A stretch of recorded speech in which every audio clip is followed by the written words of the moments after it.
Seja bem-vindo ao Direito na Prática, o seu programa de atualidades do universo do direito. No encontro de hoje, vamos tirar dúvidas sobre práticas em cartórios extrajudiciais.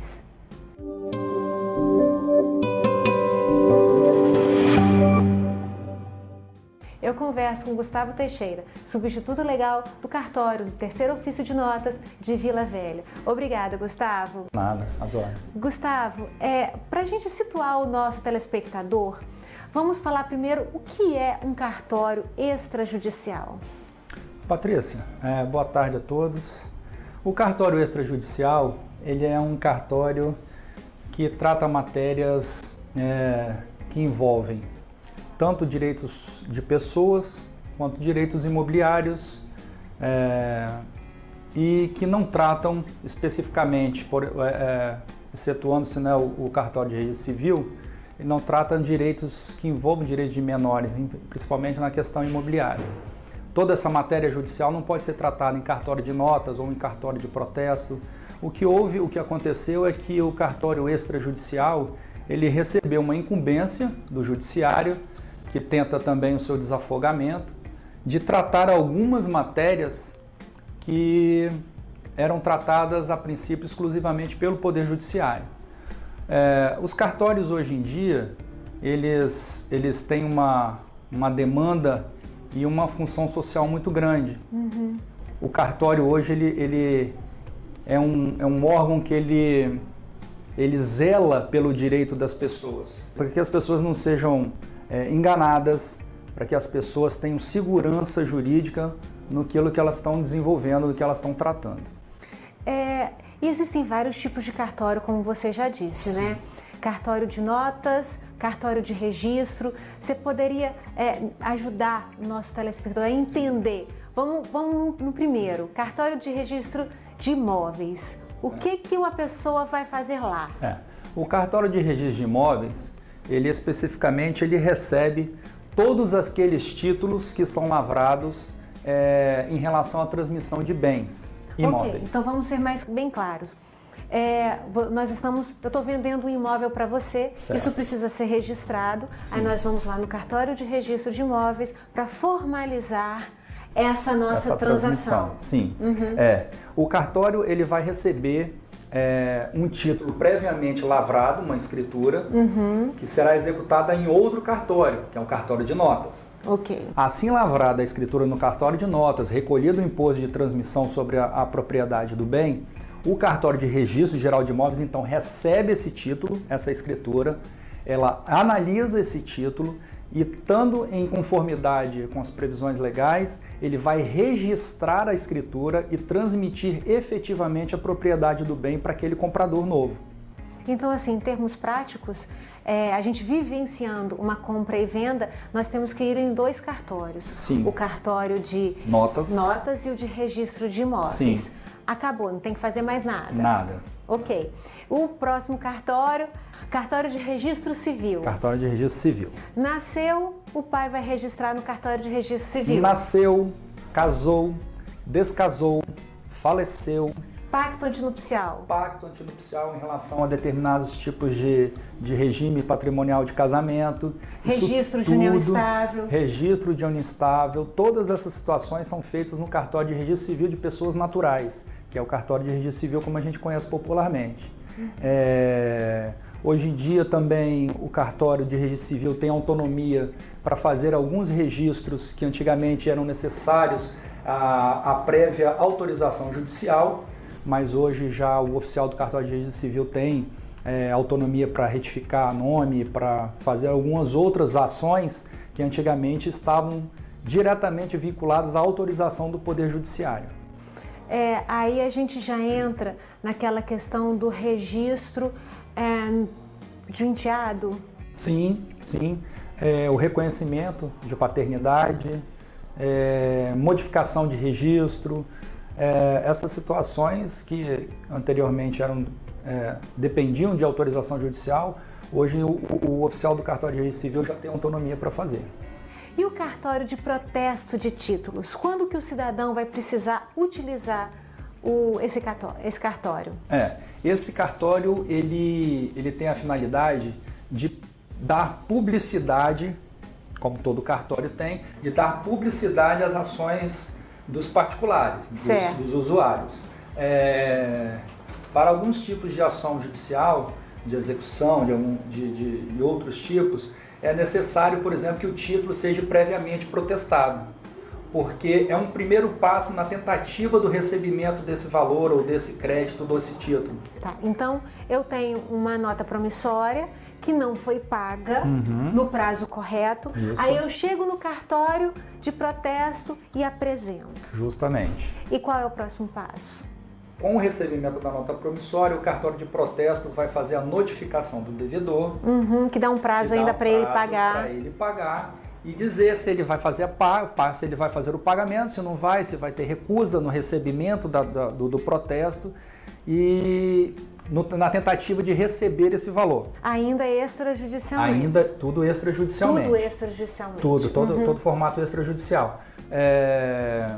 Serve também para que sejam feitas consultas em nome daquele devedor, se existe algum protesto prévio em nome dele, né? Porque dentro de transações que envolvem a mesma pessoa protestada com outras pessoas, se eu tiver uma transação com ele e resolver saber se existe em nome dele um protesto prévio, então com o título de publicidade que o cartório de protesto vai dar, ele vai me dizer se essa pessoa já tem algum título protestado.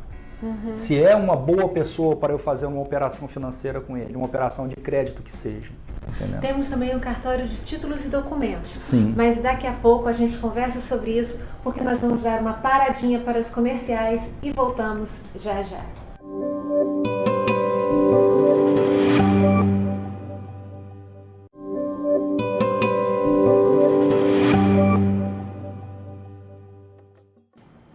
Estamos de volta e ficou aquela pergunta no ar. E o cartório de títulos e documentos? O que se faz? Bom, Patrícia, a finalidade do cartório de títulos e documentos, na prática, é dar publicidade a documentos particulares, vamos dizer assim. Atas de reunião de condomínio, contratos em geral, todo documento que não passa pelo Registro Geral de Imóveis, que trata de transmissão de bens, direitos, ele que não pode ser registrado no cartório geral de imóveis, ele é registrado no cartório de títulos e documentos, justamente para dar esse fim objetivo de dar publicidade a esse documento. Então quer dizer que eu pego a ata da reunião do meu condomínio que aconteceu, vou no cartório de títulos e documentos e registro. Aí qualquer condômino pode vir aqui e ter acesso a Sim. ela, não é Inclusive, isso? se essa ata por algum motivo desaparece, Entendi. queima ou alguma Entendi. coisa assim, isso vai estar eternamente registrado lá no cartório de gestão de imóveis para que não se perca e para que isso se torne um ato público. Interessante. Não só as pessoas do condomínio, nesse caso, mas qualquer um que queira Sim. lá vai ter acesso, porque já passa a ser um documento público. E é comum que as pessoas procurem esse tipo de armazenamento? Não é só comum, como também em alguns casos é obrigatório. Quais casos? Tá? Os casos de validade do documento lavrado em cunho particular, para reclame, para ajuizamento de ação, para qualquer outra finalidade, ele obrigatoriamente tem que estar registrado no títulos e documentos. Vamos falar agora da lei que deixou de exigir o reconhecimento de firma para apresentação de documentos em órgãos públicos. Quais são as consequências que podem surgir com isso? Patrícia, isso confesso a você que isso me assusta um pouco. A desburocratização, ela é muito importante. Agiliza. Ela é muito importante. Ela agiliza todo os setores que movimentam os serviços para o cidadão. Mas, nesse caso especificamente, eu acho que é uma faca de dois gumes, vamos dizer assim. Porque os cartórios, hoje em dia, eles têm os funcionários que têm treinamento, passam por cursos, por treinamentos com peritos, que são os funcionários que tentam identificar falsificação ou indícios de falsificação em documentos.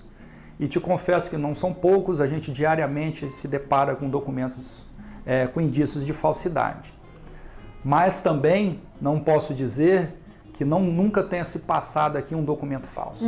Porque os estelionatários hoje em dia, os falsificadores, eles estão num nível de trabalho, vamos dizer assim, muito forte, muito bem elaborado.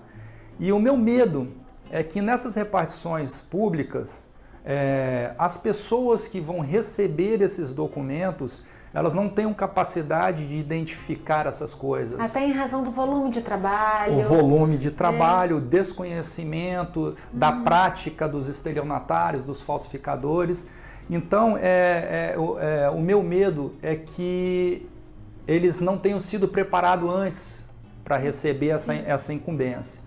E, certamente, havendo prejuízo a terceiros, o Estado vai ter que pagar.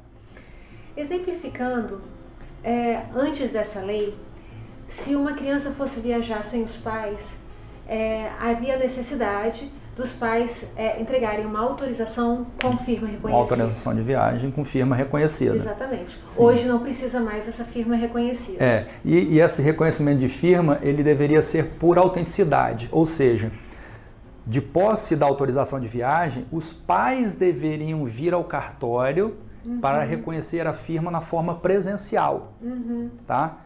Hoje em dia já não existe mais essa necessidade. Em contrapartida, na hora do embarque desse menor na rodoviária ou no aeroporto, os pais deverão estar presentes no embarque. Então, naquela excursão de adolescentes que vão para a Disney, os pais têm que ir lá. Os pais têm que ir lá. Confirmar a autorização da Na verdade, é quase que eles têm que entregar a autorização de viagem em mãos ao responsável pela passagem dos menores. O documento autenticado, ele ainda é exigido em algum lugar? Sim.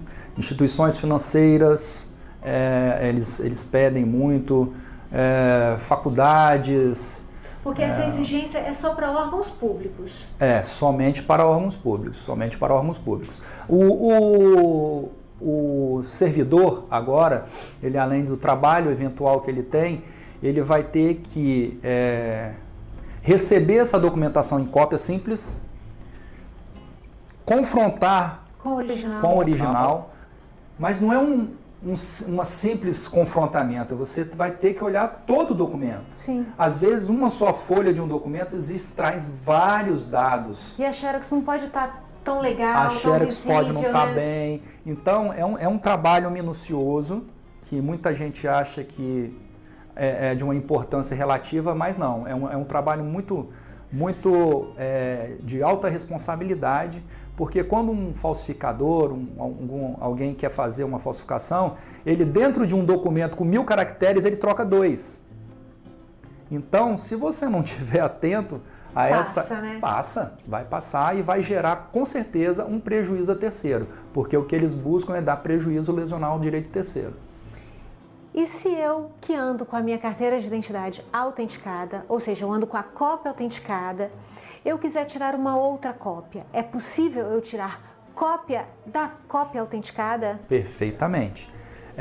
Existe essa possibilidade, mas devemos atentar que a autenticação de autenticação só pode ser feita pelo mesmo cartório que executou a primeira.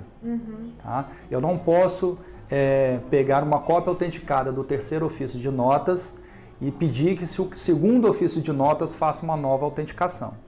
Tá? Então, existe a possibilidade, se você tirou uma cópia autenticada do seu documento e perdeu esse documento e precisa tirar uma nova cópia autenticada, vá até o cartório que fez a primeira autenticação, que você vai obter a segunda autenticação com facilidade. E eu posso plastificar essa carteira de identidade? Pode sim, a carteira de identidade ela pode ser plastificada. Em alguns estados existem códigos que estão no verso das carteiras de identidade. Havendo informação no verso da carteira, ela precisa ser plastificada aberta. Se a carteira é aquela carteira que já vem conjunta, então você pode fazer a plastificação comum que não tem problema nenhum. Tem algum documento que não se pode plastificar? Tem sim. A Carteira Nacional de Habilitação, ela é proibida por lei a sua plastificação. E essas autenticações, tem algum lugar, algum modo que é possível constatar a veracidade delas? Sim, Patrícia. Não só as autenticações, como todos os serviços executados e expedidos por todos os cartórios do Brasil, com exceção desses grandes interiores que tem aí, eles têm o selo digital, chamado selo digital, que é uma variável de letras e números, que dentro do site do Tribunal de Justiça de cada estado existe uma possibilidade, existe uma aba de você fazer a consulta desse selo digital para identificar qual é o tipo de ato que aquele selo corresponde, quais foram as partes envolvidas, a data e o cartório que executou esse trabalho. Então, se você hoje pegar uma autenticação com selo digital e tiver alguma suspeita de fraude ou de qualquer coisa assim, a gente acessa o site, por exemplo, aqui no Tribunal de Justiça do Espírito Santo, a gente acessa o site, lança o número do selo digital e a gente vai ver se corresponde àquele serviço que foi executado e que estamos em mãos. Tá? Isso já ajudou muito, várias falsificações, várias coisas são detectadas com a ajuda da consulta do selo digital. Com relação ao divórcio consensual ou litigioso, nós vamos conversar daqui a pouquinho, porque nós vamos agora dar uma parada para os nossos comerciais e voltamos já já.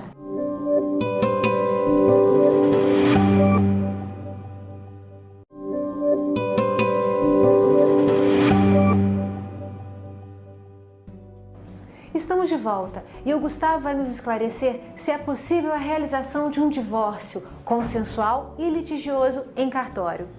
Gustavo? Sim e não.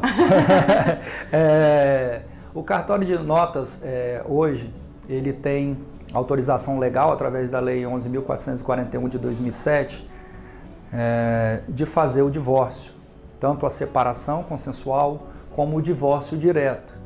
O divórcio litigioso, ele ainda ficou por exclusividade do Poder Judiciário. Até porque ele tem umas peculiaridades, envolve coisas, situações que não podem ser debatidas no âmbito do cartório extrajudicial. Inclusive depende de análise de Ministério Público, de juiz e tudo mais. O divórcio e a separação, executados em cartório extrajudicial, em tese começou com a situação de que não poderiam haver menores e nem litígio. Tá? Hoje em dia a configuração se modificou, não havendo litígio, mas havendo menores. E se a situação desses menores forem resolvidas primeiro no judiciário com a questão de guarda, pensão alimentícia e houver uma homologação de toda a situação em relação aos menores e depois dessa homologação nós podemos usar ela no divórcio, na separação, no cartório extrajudicial. Mas em tese o cartório trabalha com casais que estão se separando, se divorciando, sem litígio e sem filhos menores. E é necessário um advogado ou simplesmente os dois podem chegar no cartório e falar, vim divorciar? Na verdade, todas essas ações, esses procedimentos administrativos autorizados pela Lei 11.441 de 2007, que é a separação, o divórcio, o inventário, necessitam obrigatoriamente da assistência de um advogado, do advogado inscrito regularmente na OAB.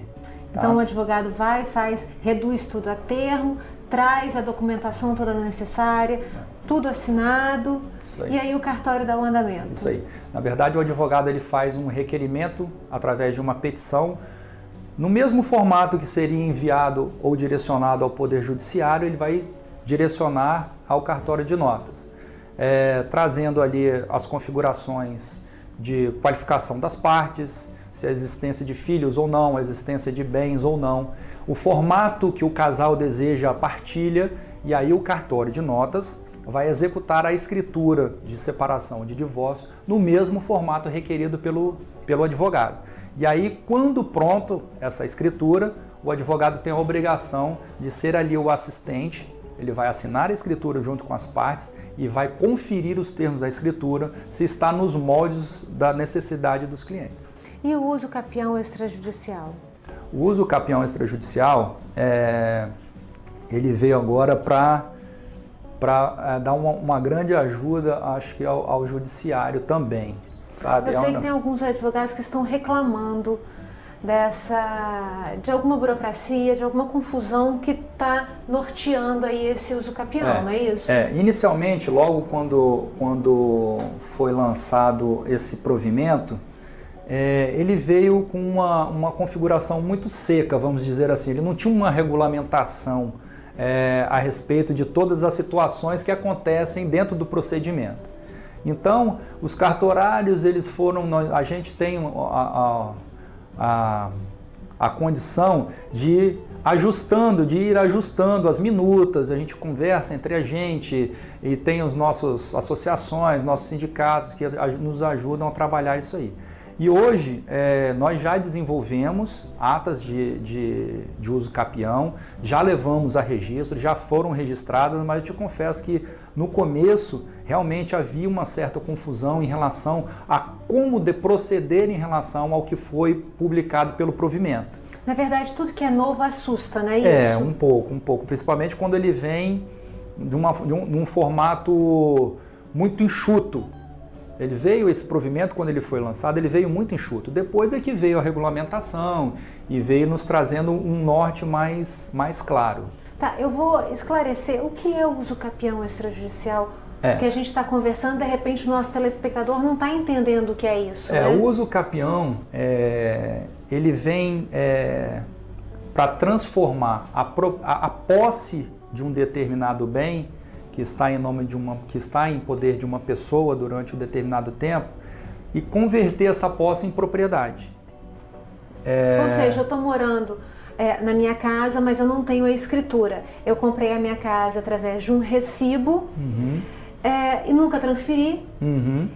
E um dia o herdeiro do antigo proprietário pode vir a questionar. Também. E eu não tenho a propriedade, eu tenho a posse. Você tem só a posse. E a posse ela é precária, né? Ela não traz todos os títulos que a propriedade ela traz. Nesse caso, a questão do uso capião, geralmente ela envolve pessoas que compram bens e deixam de escriturar ou deixam de regularizar documentalmente por muitos anos. Gerações? Gerações, às vezes. De pessoas que compram há 20, 30 anos um imóvel e nunca regularizam. Depois, o que acontece? Vão procurar os titulares desse bem para que outorguem a escritura ou o documento que seja para a transmissão da propriedade, não localizam as pessoas, ou essas pessoas já faleceram, não se localizam os herdeiros, ou se localizam os herdeiros e os herdeiros falam assim, não quero saber disso não, meu pai te vendeu isso, eu não quero saber disso não. Então o uso capião é uma ferramenta que dá a essa pessoa a possibilidade de conseguir essa propriedade. Tá? E o uso capião hoje administrativo é feito em apartamento, em condomínio, é feito em sala comercial, em terreno, em área de propriedade rural, qualquer tipo de bem. Tá? Gustavo, muito obrigada, as informações foram muito úteis e o nosso telespectador, eu tenho certeza que ficou bem satisfeito.